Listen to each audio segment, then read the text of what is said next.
I'm Martyn Drake, and this is the Profit on Purpose interview with Richard Hawkes. Now, if you're not aware of Richard Hawkes and you're working in the sector, then you obviously haven't been doing your homework. So until recently, Richard was Chief Executive of Scope and was the Chair of the Care and Support Alliance and a trustee of VODG and etc. etc. I could go on in terms of roles, but basically a key figure in the industry and somebody not afraid to take on some quite controversial topics. So thank you very much for joining me today, Richard. It's great to see you. Thank you. So we first spoke about 3 years ago, and at the time you were in the middle of making some quite big changes to Scope and the services that it was delivering. Do you want to tell us just a little bit about where Scope was at the time and what those changes were that you decided to make? Okay, so the background to Scope was that it's an organisation that is widely well known in the country, a big sector player. It's been going 60 years, but probably about 6 or 7 years ago it lost a bit of focus in terms of what it was really existing for. Lost a little bit of clarity of purpose. When I started there were no reserves at all. 3 months earlier payday had been changed because there wasn't enough cash in the bank to pay people. So it was in a very poor financial place with a lack of clarity of purpose. So what we had to do for a couple of years was really work out what is the organisation here for, what are we about, what are we trying to achieve. And within that we came to some quite bold decisions about what the future should look like, and that meant having to make some bold decisions about the things that we did as an organisation. And then very simply, we've got to be consistent between the things that we do and the things that we say. And I think a lot of charities say one thing but do another, and they therefore lose their credibility. So we needed to be really consistent, and that meant if we were going to talk in a bold way, the things we did had to be bold as well. And that meant for you exiting some services?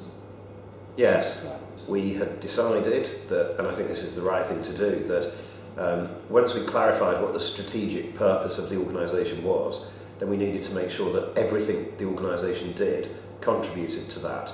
And again, that sounds obvious, but I think a lot of organisations don't do that.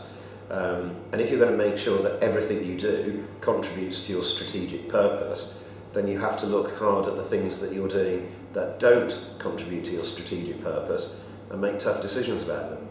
So you mentioned to start off with that there were financial challenges. So were these exits and this contribution, were they primarily around financial concerns, or was it about profitability primarily? It was exactly the opposite. There were a number of services that Scope was running that simply weren't appropriate for the future. They were not the kind of services that disabled people were telling us that they wanted to be living in the future. But Scope was running them. They might have been appropriate in the 60s. Personally, I would even question that, but they weren't necessarily appropriate for the future. And they were making a surplus as well. So we had this dilemma where the organisation was running a number of services that weren't appropriate, that were profitable, and the organisation overall was in a very poor financial situation. So we got the organisation to a financially strong position to be able to then make bold strategic decisions which involved closing services that were making a profit. So if they were making a profit and people were using it, then they were still being, obviously actively commissioned. Why, in your view, were people commissioning services that weren't appropriate? I think that it's fair to say that both Scope and the local authorities that were funding them had probably not had the kind of proactive conversations over the previous 20 years that they should have had. So I was meeting people who had never been asked if they wanted to live in a certain place. 20 years ago they were placed there, and the local authority just carried on paying every year, and Scope had a responsibility that I think it didn't accept properly, to ask those people regularly, what do you want to achieve with your life? Is this where you want to carry on living? And the local authorities did as well, and those conversations weren't happening. These services were they were old-fashioned, and people had just carried on living there for a long time without looking at what people really wanted for the future. So I can see from an ethical, from a moral perspective, from a mission perspective, why you would want to move away from those services. But I know an awful lot of people in the sector would be severely challenged by the idea of exiting services that are profitable and potentially sort of still in demand. Did you face those challenges? How did you deal with that? We absolutely did face those challenges, and I think that I'll be honest about, I think this is true. It was true at Scope. It's true of a lot of organisations. I think a lot of charities, a lot of voluntary organisations, never really ask themselves, why do we do the things that we do? When I started at Scope, I went and asked lots of people. I'd go around the organisation and ask, why are we doing this? And the answers I used to get were, well, it's great, or because we always have. Nobody ever said, well, Scope exists to achieve the following, and we're doing this because it contributes to that in the following way. I was once at a meeting with about 10 other disability organisations that all ran services, and asked them all why they ran services, and none of them were able to give a really clear answer. So I think there are lots of organisations that do things because they always have. I'm not saying everybody is like that, but I think you've got to be really clear. Why, if you're going to run services, why? And I think lots of charities don't answer that question. I think you're right. I find in my conversations that even when the evidence is obvious and the rationale quite compelling for exiting the service, one of the most common justifications I hear for remaining in place is to do with credibility. It's that you've still got a foot in the market, you still know what you're talking about when you're campaigning, etc. You've got evidence, etc. How would you respond to that kind of justification? Well, I would say if you're running the wrong kind of services, you have no credibility.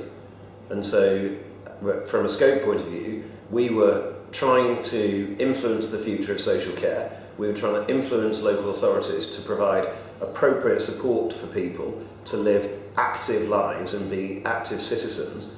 And we were running 48 bedded care homes in the middle of the countryside from which people couldn't get out into their communities. So the things we were doing were destroying our credibility. If you're a voluntary organisation that really should be existing for the people that you have been created to serve and exist for, then your credibility is destroyed if what you're doing is institutionalising people in that kind of way. Okay. I think that an awful lot of people, if they're not experiencing already, are very shortly about to kind of experience the dilemmas and the challenges that you faced at the time. I mean, I think there are three big waves of change currently about to transform the sector, which is firstly the huge budget cuts. I think secondly, the opening up of markets and the kind of privatisation, if you like, of public sector services means that there's going to be an awful lot more competition. And the third one is this transition to personal budgets, which is going to potentially move the whole sections of the market from a wholesale model, framework contract type model, to a retail model where you're effectively trying to sell to hundreds of thousands of people. I don't know whether charities are really set up for that. I certainly think it's going to bring into sharp focus some of the challenges that you've faced. How do you see the future for the sector in that context? So you're hoping I'm not going to say no. I think your predictions are wrong, aren't you?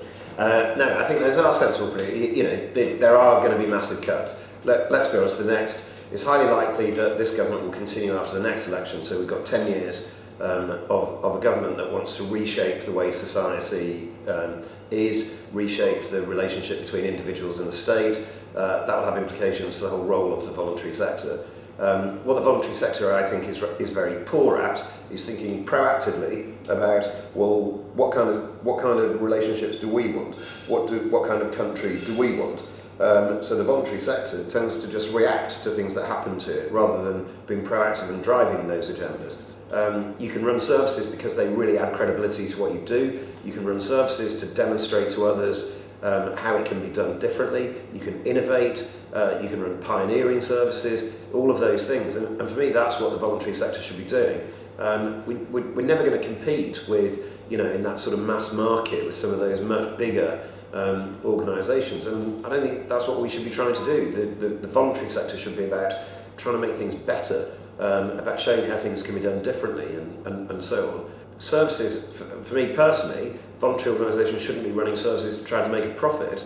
They should be running services because they contribute to what they're trying to achieve as an organisation, they serve their beneficiaries well, they're adding value, and they're showing others how things can be done differently. But the sector has got to be proactive in thinking about this and not spend the next 10 years moaning about the fact that there's going to be cuts. So, to summarise, you would say that the future is going to happen. There is an inevitability about it. Embrace it, prepare for it, and work out how you are going to position yourself as pioneers within that area. Yeah, absolutely. And the future has the potential to be incredibly exciting. We're in a place where we can start to think that through and make it happen and drive some of those agendas. Yeah, I agree. So the message there is to set your vision in that context and think about your opinions now rather than waiting until after the fact. Yeah, absolutely. Brilliant. Thank you, Richard. That's been fantastic and extremely enlightening. It's great to meet you. Thank you very much.